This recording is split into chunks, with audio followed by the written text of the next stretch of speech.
Hello friends, welcome to Pimpadkar academy और मैं हूं हर्षा पिंपड़कर। तो आज के इस वीडियो लेक्चर में हम डिस्कस कर रहे हैं योग दर्शन।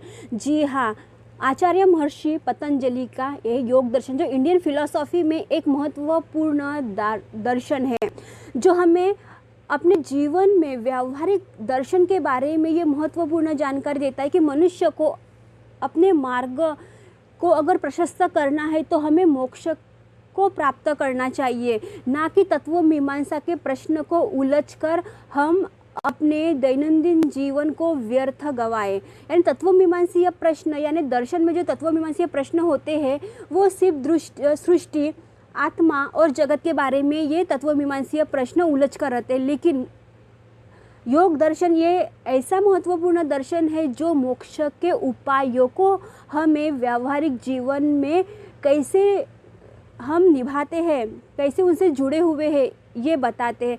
इसमें उनके द्वारा जो रचित है योग सूत्र, उनका एक प्राचीनतम ग्रंथ है। कौन सा? योग सूत्र। तो आज हम योग दर्शन के बारे में महत्वपूर्ण जानकारी लेके आए हैं। तो चलिए देखते हैं कि इसमें योग दर्शन में पंच क्लेशों की संपूर्ण व्याख्या हमें क्या करनी है, डिस्कस करनी है।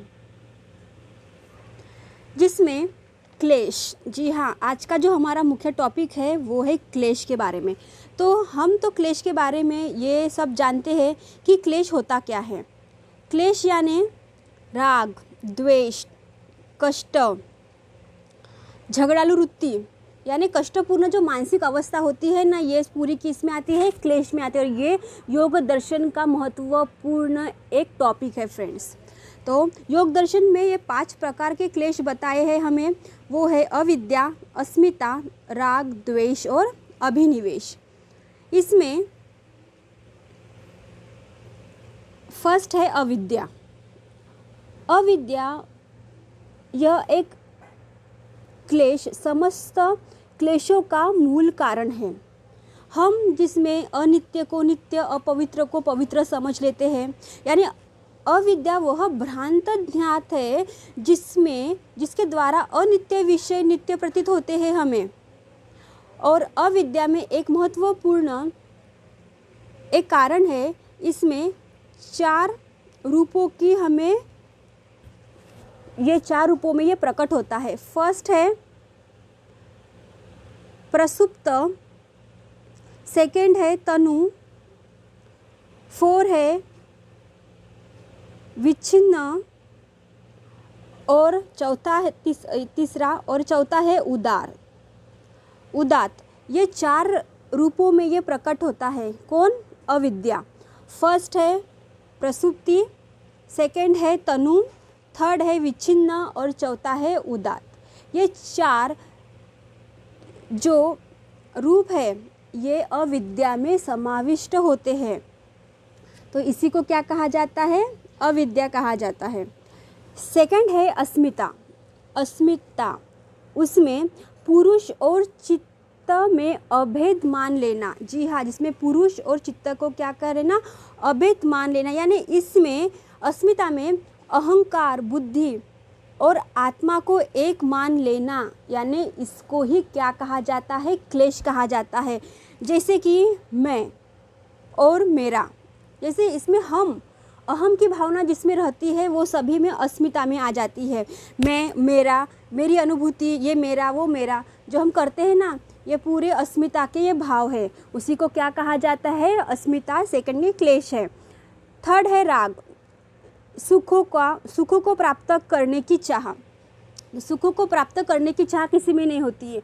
जब हम मनुष्य धरती पे आए तो हम ऐसे नहीं कह सकते कि आज मुझे दुख मिलना चाहिए। लेकिन ये कोई भी बात, कोई भी अवधारणा हमारे जीवन में व्याख्यायित नहीं कर सकती। इसीलिए राग जो आता है वो सुखों को प्राप्त करने की चाह है। यानी सुख और उसके साधनों के प्रति हमारा क्या रहता है? एक आकर्षण रहता है। जी हाँ, किसी भी बात पे हम क्या करते हैं? आकर्षित हो जाती है।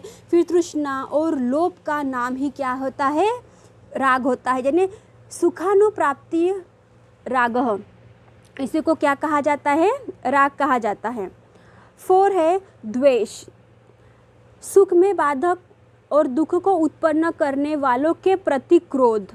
घृणा और तृष्णा का भाव यानी द्वेष, जिसमें दुख या दुखजनित जो भी वृत्तियों के प्रति क्रोध की अनुभूति होती है उसी का नाम इन्होंने क्या दिया है, द्वेष दिया है। यानी क्रोध की भावना तभी जागृत होती है जब किसी व्यक्ति या वस्तु को किसी अनुचित अथवा अपने अनुकूल मान लेते हैं। यह साधारण किससे होता है, तो ये अविद्याजन्य एक क्या है, एक कृति होती है और उसी को क्या कहा जाता है, द्वेष कहा जाता है। यानी ये अकारण क्लेश का एक भ्रांति होता है हमें। 5 है अभिनिवेश। अभिनिवेश यानी जीवन के प्रति आसक्ति तथा मृत्यु का भय। जी हाँ, सभी को है, हम मनुष्य है, हम ह्यूमन बीइंग हैं, तो सबको यही लगता है कि किसी को ये हम महसूस भी नहीं होने देते कि हमें मृत्यु का भय है क्या नहीं, क्या जीवन के प्रति हम कुछ आसक्ति हम अपने मन में रखते हैं।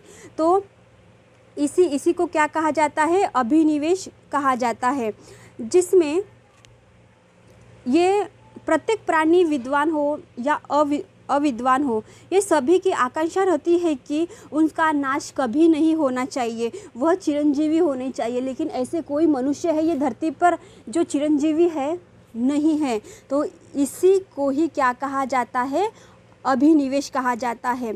अगर मनुष्य न्याय अन्याय कर्म कुकर्म सभी कुछ करता है और उच्च नीच का विचार न कर पाने के कारण नित्य नए क्लेशों के में क्या करते हैं, बाधक बनते हैं। और ये क्या है, महत्वपूर्ण एक क्लेश है हमारे जीवन में जो योग दर्शन में हमें बतलाए हैं। योग दर्शन में इन क्लेशों का अगर क्षय करना है ना, तो कैवल्य की क्या होनी चाहिए, हमें प्राप्ति होनी चाहिए। अगर कैवल्य की प्राप्ति हो जाए, और ये जीवन में महत्वपूर्ण है, जिससे योगी क्रियाओं द्वारा योगिन इन क्लेशों का क्या हो जाता है, नाश हो जाता है। और इनका ये जो नाश्वर परमात्मा की ये एक सिद्धि करता है। और इसी को योग दर्शन में क्लेश के व्यावहारिक जीवन में हमें उतारना है, जिसमें अगर कैवल्य की प्राप्ति करनी है तो ये इन 5 उपायों को हम अपने जीवन में हम निर्धारित कर लेते हैं, जिसमें जीव संसार चक्र में फंसता रहता है। जब तक योगाभ्यास, तप, वैराग्य, स्वाध्याय, ईश्वर शरणागति नहीं मिलती, तब तक क्लेशों का नाश नहीं हो सकता। अगर समूल नाश हमें चाहिए इन क्लेशों से जीवन में, व्यावहारिक जीवन में जो हमारे, तो हमें इन योगाभ्यास का क्या करना चाहिए, रोज प्रतिदिन हमें इसको आचरण में लाना चाहिए, जिसमें जीवों को विवेक का ध्यान नहीं होता है, इसीलिए ये अंधकार में क्या होते हैं, भटकते रहते हैं। यही बताते हैं कि योग दर्शन जो 5 प्रकार के हमें बताए हैं क्लेश, ये महत्वपूर्ण हैं। Thank you for watching my video friends.